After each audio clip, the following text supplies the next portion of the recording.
ہم بیانات کا تسلسل کر رہے ہیں کہ جس میں اللہ کریم نے ایمان والوں سے براہ راست بات کی ہے، یا ایھا الذین آمنو کہہ کر، اے ایمان والو کہہ کر۔ تو آج انشاءاللہ اسی سلسلے میں ایک اور خوبصورت آیت نمبر ہے 267 268 سورہ بقرہ پارہ نمبر 3۔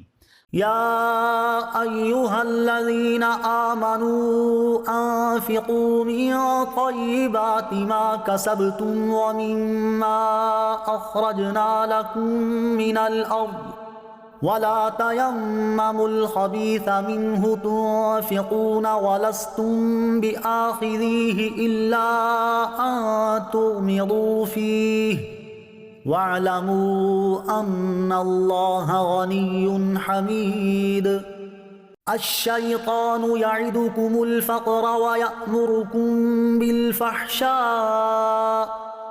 واللہ یعدکم مغفرۃ منہ وفضلا واللہ واسع علیم۔ بڑی کمال کی آیت ہے۔ ترجمہ کیا ہے؟ اے ایمان والو۔ سبحان اللہ، یہ لفظ ہے نا، یا ایھا الذین آمنو، اے ایمان والو، اس کو انجوائے کیا کرو، اس پہ شکر ادا کیا کریں۔ الحمدللہ ہم ایمان والے ہیں۔ قرآن نے آپ سے اور مجھ سے بات کی ہے۔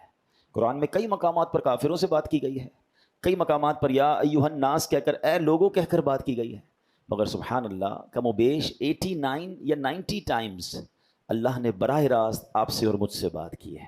اے ایمان والو، اے ایمان والو، او یو بلیورز، یا ایھا الذین آمنو، اے اللہ تیری مہربانی، تو نے ایمان والا بنایا ہے۔ خوشی ہے نا کہ اللہ نے ایمان والا بنایا۔ اور رب اب ایمان والوں سے کیا فرما رہا ہے؟ اے ایمان والو، غور سے سنو، اللہ فرماتا ہے اے ایمان والو، اپنی پاک کمائیوں میں سے اور اس میں سے جو ہم نے تمہارے لیے زمین سے نکالا ہے، اللہ کی راہ میں کچھ خرچ کرو، اور خرچ کرتے ہوئے خاص ناقص مال دینے کا ارادہ نہ کرو، حالانکہ اگر وہی تمہیں دیا جائے تو تم اسے چشم پوشی کیے بغیر قبول نہیں کرو گے۔ اور جان رکھو اللہ بے پرواہ حمد کے لائق ہے۔ شیطان تمہیں محتاجی کا اندیشہ دلاتا ہے اور بے حیائی کا حکم دیتا ہے، اور اللہ تم سے اپنی طرف سے بخشش اور فضل کا وعدہ فرماتا ہے، اور اللہ وسعت والا، علم والا ہے۔ سبحان اللہ، ایک آیت میں اتنا کچھ ہمیں سکھایا گیا ہے اگر ہم سمجھنے والے بنیں۔ اس کا شان نزول کیا ہے، اس کا بیک گراؤنڈ کیا ہے، یہ آیت کب نازل ہوئی اور یہ کس وجہ سے نازل ہوئی؟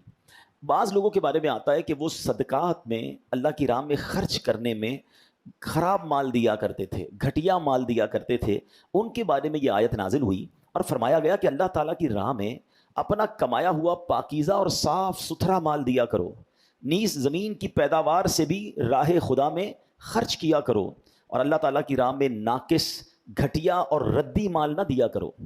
جب تم اللہ تعالیٰ سے اچھی جزا چاہتے ہو تو اس کی راہ میں مال بھی اعلیٰ درجے کا دیا کرو۔ یعنی جب اللہ سے اچھی تمہیں طلب ہے تو اس کی راہ میں جب خرچ کرنا ہے تو مال بھی اچھا خرچ کیا کرو۔ پھر فرمایا غور کرو کہ جس طرح کا گھٹیا مال تم راہ خدا میں دیتے ہو، اگر وہی مال تمہیں دیا جائے تو کیا تم قبول کرو گے؟ پہلے تو قبول ہی نہ کرو گے، اگر قبول کر بھی لو تو کبھی خوش دلی سے نہ لوگے بلکہ دل میں برا مناتے ہوئے لوگے۔ تو جب اپنے لیے اچھا لینے کا سوچتے ہو تو راہ خدا میں خرچ کیے جانے کے بارے میں بھی اچھا ہی سوچو۔ بہت سے لوگ خود تو اچھا استعمال کرتے ہیں، لیکن جب راہ خدا میں دینا ہوتا ہے تو ناقابل استعمال اور گھٹیا قسم کا مال دیتے ہیں۔ ان کے لیے یہ آیت میں عبرت ہے۔ اگر کوئی چیز فی نفس ہی تو اچھی ہے مگر آدمی کو خود پسند نہیں ہے، اب وہ دے رہا ہے تو کوئی بات نہیں، لیکن جہاں چیز اچھی نہیں ہے اور اس کو اس لیے پسند بھی نہیں ہے، وہ جب اللہ کی راہ میں دے رہا ہے تو اس پر اسے غور کرنا چاہیے۔ تو اب اس ایک آیت کا جو شان نزول ہے وہ کیا سمجھ آیا کہ اللہ کی راہ میں جب دینا ہے اچھا مال دینا ہے، اس لیے نہیں دینا کہ اب میرے کام کا نہیں ہے تو پھر میں اللہ کی راہ میں دے دوں۔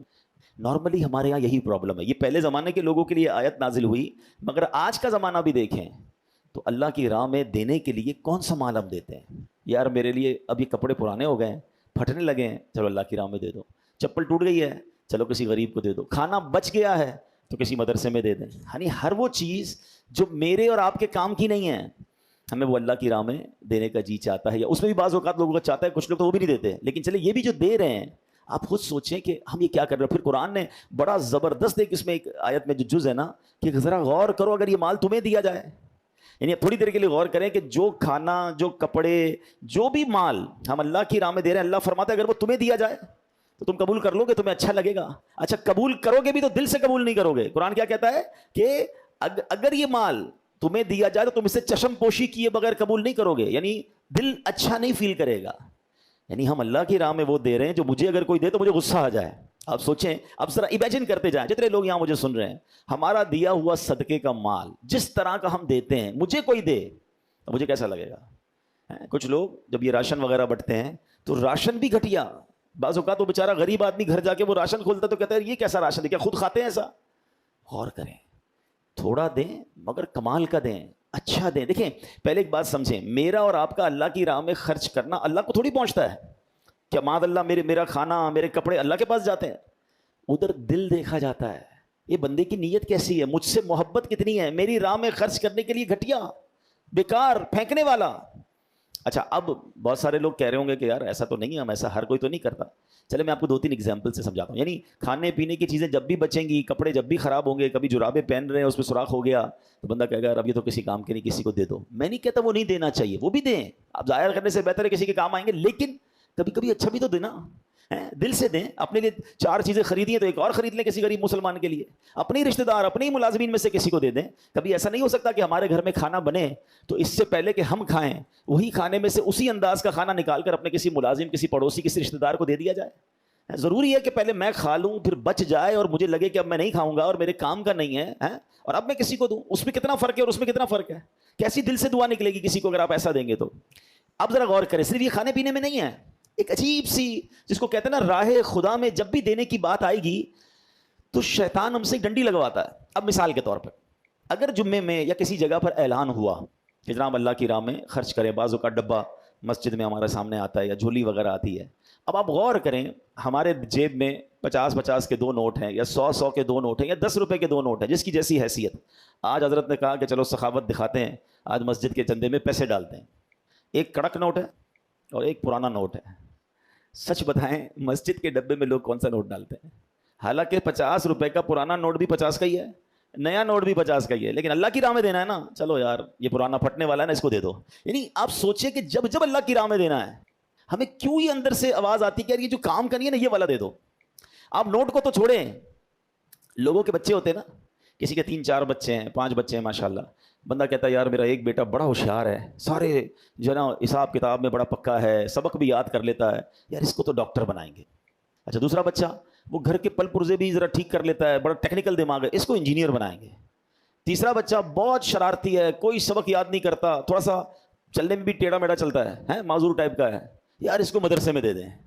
آپ سوچیں کہ ہم اپنا اللہ کی راہ میں بچہ بھی وہ دیں گے جو میرے کام کا نہیں ہے, مدرسے میں بچے بھی وہی والے ڈالتے ہیں لوگ.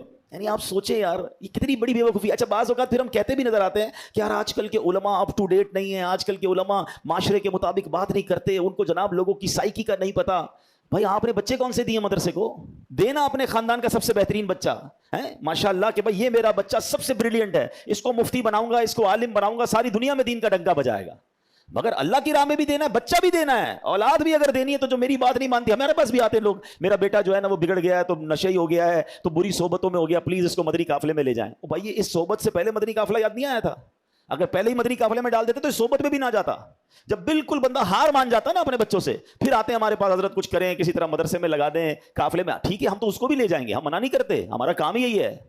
لیکن آپ اور میں خود سوچیں نا کہ ہم اس وقت کہاں ہوتے ہیں کہ جب ہم فیصلہ کر رہے ہوتے ہیں کہ کس بچے کو کس فیلڈ میں ڈالنا ہے. آپ یقین کریں, آپ کبھی فیصلہ کر کے دیکھیے گا, آپ مایوس نہیں ہوں گے. اپنے گھر میں اپنے گھر کے بہترین فرد کو, چاہے وہ بیٹا ہے یا بیٹی ہے, اگر اللہ نے اس کو ذہن دیا ہے, اس کو ذہانت ہے, اس کے اندر قابلیت ہے, اسے آپ دین کا خدمتگار بنائیں, اور پھر دیکھیں انشاءاللہ وہ کیسی دین کی خدمت کرے گا. آپ کی آنکھیں ٹھنڈی ہو جائیں گی. اور ایک بات اور یاد رکھیں, جو اللہ کے دین کی خدمت کرتا ہے نا, اللہ اسے بھوکا نہیں رکھتا ہے. بعض اوقات یہ بھی ذہن میں خط سوار ہو جاتا ہے کہ یار اپنے بچوں کو دیندار بنا دوں گا تو ان کے فیوچر کا کیا ہوگا. مجھے ایک بات بتائیے, دنیا کی روزی دینے والا کون ہے؟ ذرا مل کر جواب دیں گے. اللہ دینے والا ہے نا. جو بچہ آپ کا اللہ کو راضی کرے گا, وہ بچے کو اللہ بھوکا رکھے گا. یہ کیسے ہو سکتا ہے؟ ارے اس کو غیب کے خزانوں سے آتا, اس کے برکت سے آپ کو روزی ملے گی. اگر آپ کی اولاد میں سے کوئی دین کا خدمتگار بن گیا نا, آپ نوٹ کر لیجئے گا, اس بچے کی برکت سے دیکھیں اللہ آپ کی روزی میں کیسی برکت ڈال دے گا. آپ کے گھر سے انشاءاللہ دین کی شمع روشن ہو رہی ہے. تو پلیز یہ غور کریں. یہ آیت تو جو میں نے پڑھی پچھلے لوگوں کے بارے میں نازل ہوئی تھی کہ جو خراب مال دیتے تھے اللہ کی راہ میں, مگر دل پر ہاتھ رکھ کر بتاؤ آج ایسا دور نہیں ہے. تو قرآن کہتا ہے، میں آپ کو اللہ کا کلام سنا رہا ہوں کہ اللہ کی راہ میں جب خرچ کریں تو بہترین کریں، گھٹیا مال خرچ نہ کریں. اور یہ جملہ ڈرانے والا ہے کہ اے بندوں اگر یہ مال تمہیں دیا جائے تو تم قبول کرو گے؟ یعنی اللہ فرما رہا ہے تمہیں دے تو برا لگے تمہیں کوئی، یعنی مجھے اور آپ کو کوئی پیکٹ میں وہی والا صدقہ وہی والا چیز دے دے جو ہم کسی غریب کو دیتے ہیں، اللہ کی راہ میں دیتے تو کتنا برا لگے گا. اگر یہ تحفہ لائے ہو میرے لیے، یہ پرانے کپڑے، پھٹے ہوئے کپڑے، بچا ہوا کھانا، کتنا برا لگے گا. اور یہی پیکٹ یا یہی تحفہ ہم اللہ کی بارگاہ میں بھیج رہے ہیں. سوچئے، 4 پارے کی پہلی آیت ہے. اللہ قرآن مجید میں فرماتا ہے لن تنالوا البر حتى تنفقوا مما تحبون. اے اللہ فرماتا ہے تم ہرگز بھلائی کو نہیں پہنچ سکتے جب تک اپنی سب سے پیاری چیز راہ خدا میں خرچ نہ کرو. بھلائی تک پہنچنا ہے تو کون سی چیز خرچ کرنی ہے؟ پیاری چیز، اچھی چیز جو آپ کی فیورٹ ہے، مزہ اس میں ہے. اچھا صحابہ کرام علیہم رضوان نے جب یہ سنا نا، یہ آیت سنی، ان کا ریئیکشن کیا تھا؟ ایک صحابی آئے، کہتے ہیں حضور میری ساری پراپرٹی میں سب سے پسند مجھے یہ باغ ہے، میں یہ باغ اللہ کی راہ میں صدقہ کرتا ہوں. ایک صحابیہ کہتے ہیں میرے حضور بہت ساری میرے پاس سواریاں ہیں، یہ گھوڑا مجھے سب سے زیادہ پسند ہے، میں یہ اللہ کی راہ میں دیتا ہوں. بیسٹ چیزیں لے کر آئے صحابہ. سبحان اللہ، قرآن کا یہی تو کمال ہے، ساری چیزوں کو اس آیت میں کور کیا گیا ہے. اگلی آیت میں کیا فرمایا کہ شیطان تمہیں محتاجی کا اندیشہ دلاتا ہے. بھائی جب بھی آپ اللہ کی راہ میں خرچ کریں گے نا، شیطان دماغ میں کیا خیال لائے گا؟ بھائی اتنے خرچ کرے گا تو کم ہو جائیں گے، محتاجی آ جائے گی، فقیری آ جائے گی، پیسے کم ہو جائیں گے. اچھا یہ جو شیطان جب بھی اللہ کی راہ میں خرچ کرنے پر محتاجی کا خوف دلاتا ہے نا، انہی لوگوں کے ہم نے یہاں دیکھا کہ بچوں کی شادی میں یا دیگر جگہوں پر کروڑوں روپے خرچ ہو رہے ہوں گے، مگر جب اللہ کی راہ میں خرچ کرنے کی باری آئے گی نہیں کم ہو جائیں گے، تو سمجھ لو کہ یہ شیطان کا بار ہے. یہ تو قرآن فرما رہا ہے. دوبارہ سن لیجئے، اللہ فرماتا ہے الشیطان یعدکم الفقر ویأمرکم بالفحشاء. فرمایا شیطان تمہیں محتاجی کا اندیشہ دلاتا ہے اور بے حیائی کا حکم دیتا ہے. پہلے اللہ کی راہ میں خرچ نہیں کرنے دیتا اور برے کاموں میں لگا رہا ہے. پھر فرمایا واللہ یعدکم مغفرہ، اللہ تبارک و تعالیٰ تم سے بخشش، مغفرتم منہ وفضلا، اور اپنے فضل کا وعدہ فرماتا ہے. ادھر شیطان محتاجی بتا رہا ہے، ادھر رب مغفرت کی طرف بلا رہا ہے، ادھر رب عز و جل کی طرف سے فضل کا وعدہ ہے. پھر فرمایا واللہ واسع علیم، اللہ وسعت والا، علم والا ہے. تو ہمیں یہ سوچنا ہے کہ شیطان کے وسوسوں میں نہ آئیں. شیطان تو کہے گا کہ بھائی محتاج ہو جاؤ گے. حدیث پاک کا مضمون ہے، اللہ کریم کے پیارے حبیب صلی اللہ تعالی علیہ وسلم فرماتے ہیں کہ میں قسم کھا کر کہتا ہوں اللہ کی راہ میں خرچ کرنے سے مال کم نہیں ہوتا. تو یہ بات طے ہے کہ جو خرچ کرتے ہیں ان کا مال کم نہیں ہوتا. اچھا اس آیت میں جہاں یہ ہماری تربیت کی گئی کہ اللہ کی راہ میں گھٹیا مال نہ دو، بہترین مال دو، اچھا مال دو، وہاں اسی آیت میں ہمیں یہ بھی سمجھایا گیا کہ زمین میں سے جو اللہ نے تمہیں عطا کیا اس میں سے بھی کچھ دیں. ٹھیک ہے، اب یہاں زمینداروں سے خطاب ہے. یاد رکھیے نبی کریم علیہ الصلوۃ والسلام نے فرمایا ہر اس شے میں جسے زمین نے نکالا اس میں عشر ہے یا نصف عشر ہے. پاکستان کو زرعی ملک کہا جاتا ہے. ہمارا 60-70% آبادی دیہی آبادی ہے جہاں فصلیں اگائی جاتی ہیں، مگر عشر دینے کے حوالے سے بہت کمزوری ہے.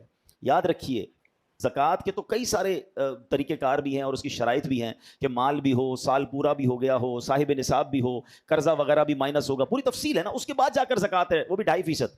لیکن زمین کے معاملے میں ایسا نہیں ہے. جو بھی فصل نکلے گی اس پر عشر دینا ہی ہوگا، آپ چاہے قرضے میں ہیں. لیکن جب زمین سے اللہ نے یہ پیداوار دی ہے، ہاں اس کی تفصیل ضرور ہے کہ کتنا دینا ہوگا. اب حدیث پاک سے اس کو مزید سمجھ لیں. حضرت جابر رضی اللہ تعالیٰ عنہ سے روایت ہے کہ رسول اللہ صلی اللہ تعالیٰ علیہ وسلم نے ارشاد فرمایا جن زمینوں کو دریا اور بارش سیراب کرے، یعنی ڈائریکٹ بارش سے پانی مل رہا ہے یا دریا سے پانی مل رہا ہے، تو ان میں عشر یعنی 10واں حصہ دینا واجب ہے. اور جو زمینیں اونٹ کے ذریعے سیراب کی جائیں ان میں نصف عشر یعنی 20واں حصہ 5% دینا ہے. یعنی آج کی زبان میں سمجھاؤں تو اگر آج کسی کی ایسی زمین ہے کہ جہاں اس کو موٹر ویل یا پمپ لگا کر یا خرچہ کر کے پانی نہیں دینا بلکہ بارشیں اتنی ہو جاتی ہیں کہ فصل چل پڑتی ہے یا نہر کا پانی خود ہی آ جاتا ہے، تو وہاں تو اس کو 10واں حصہ دینا ہوگا. یعنی دوسرے لفظوں میں کہ اگر 100 من اناج نکلا تو اس کا 10 من اسے اللہ کی راہ میں خرچ کرنا ہوگا جو بھی اس کے مستحق ہیں. ہاں اگر خود پانی پہ پیمنٹ خرچ کی ہے، پمپ لگائے ہیں، موٹریں لگائی ہیں، ٹیوب ویل ہے، تو اس پر پھر 5% دینا ہوگا. اس کی بھی ایک پوری تفصیل ہے. لیکن میں ایک عجیب سی بات کہنے جا رہا ہوں، میں نے اس پہ کیلکولیشن کی ہے کہ آج ہم کہتے ہیں کہ جناب پاکستان میں بہت غربت ہے. اسلام کا نظام دیکھیے، اتنا خوبصورت یہ نظام زکوٰۃ اور نظام عشر ہے.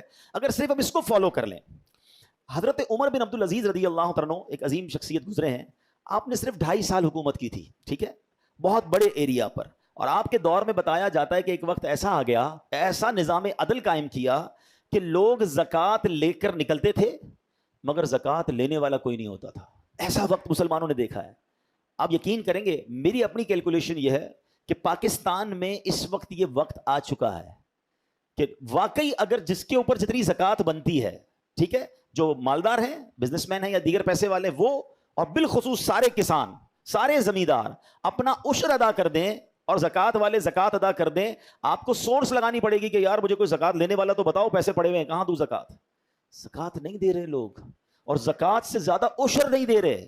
کیونکہ اگر آپ پاکستان کی ٹاپ کراپس کو کیلکولیٹ کر لیں، انٹرنیٹ پر موجود ہے، جو سمجھدار لوگ ہیں کبھی بیٹھیے گا انٹرنیٹ پر سرچ کیجئے the top 10 crops of Pakistan. Pakistan کی سب سے زیادہ ہونے والی کراپس، اس کی کوانٹٹی بھی بتاتا ہے انٹرنیٹ کہ بھائی 2023 میں کتنا چاول، کتنا گندم، کتنا گنا، جو بھی ہماری ٹاپ فصلیں ہیں، آپ ان کا 10% نہیں 5% بنا دیں. چلیں 10% کسی کے اوپر ہے، کسی کے اوپر 5% ہے، ٹریلینز آف روپیز بن جائے گا، خربوں روپے. اتنا عشر بنتا ہے جو سب پر دینا ضروری تھا. کہاں ہے اگر وہ دیا جا رہا ہے تو؟ اگر وہ دیا جائے تو غریب نہیں بچتے. یہ ہے میرا اور آپ کا اسلام. ہم اسلام کو فالو نہیں کرتے اور ہم کہتے ہیں جناب معاملات ٹھیک نہیں ہو رہے، غربت ختم نہیں ہو رہی، مہنگائی ختم نہیں ہو رہی. ہماری شریعت نے جو ہم پر لازم کیا ہم صرف اس کو فالو کر لیں. اچھا مزے کی بات یہ ہے جو بھی عشر دیتا ہے، جو بھی زکوٰۃ دیتا ہے، بھائی اس کا مال بھی کم نہیں ہوتا. یا تو یہ ہوتا نا یار خربوں روپے نکل جائیں گے تو امیر لوگ کہیں گے ہمارے پیسے کم ہوگا، ہوں گے نہیں. اور یہ پروفڈ ہے. جتنے بھی پراپر زکوٰۃ دینے والے لوگ اگر یہاں بھی بیٹھے ان سے پوچھ لیں، ہر سال ان کی زکوٰۃ بڑھتی ہے. کیسے بڑھتی ہے بھائی؟ آپ تو دیتے ہیں، کم ہونی چاہیے. سبحان اللہ. یہی تو زکوٰۃ کا فارمولہ ہے. مال خرچ کرتے جاؤ، اللہ اس میں برکت ڈالتا جاتا ہے. کئی فصلیں تباہ ہو جاتی ہیں، کئی باغات تباہ ہو جاتے ہیں، کبھی سیلاب آ جاتے ہیں، لوگوں کی فیکٹریوں میں آگ لگ جاتی ہے. میں نہیں کہتا ہر وقت یہی وجہ ہو، مگر حدیثوں میں یہ وجہ موجود ہے کہ مال جب تلف ہوتا ہے، مال جب برباد ہوتا ہے تو اس کی ایک وجہ یہ ہوتی ہے کہ اس کی زکوٰۃ نہیں دی گئی ہوتی. بلکہ حدیث پاک میں مضمون ملتا ہے کہ اللہ کی راہ میں زکوٰۃ دے کر اپنے مالوں کو مضبوط قلعوں میں قید کر لو، تم سیکیور کر لو اپنے مال کو. تو پلیز جتنے لوگ مجھے سن رہے ہیں جن کے اوپر بھی زکوٰۃ بنتی ہے، اس میں سستی نہ کیا کریں. یہ میل ہے مال کا. آپ کہیں یار یہ تو کمال ہو گیا، 100 ایکڑ زمین ہے، 5 کروڑ روپے کی فصل نکلی اور میں اس میں سے 10% اللہ کی راہ میں دے دوں، او باپ رے باپ. یہ نہ سوچا کرو. شریعت پر عمل کرو، اللہ اس 5 کروڑ میں بہت برکت ڈال دے گا. تم 50 لاکھ تو بچا لو گے، پورے 5 کروڑ ہی کہیں ضائع نہ ہو جائے. اللہ ناراض ہو گیا تو اس سے برکت لے لے گا. پیسے تو ہوں گے، سکون نہیں ہوگا.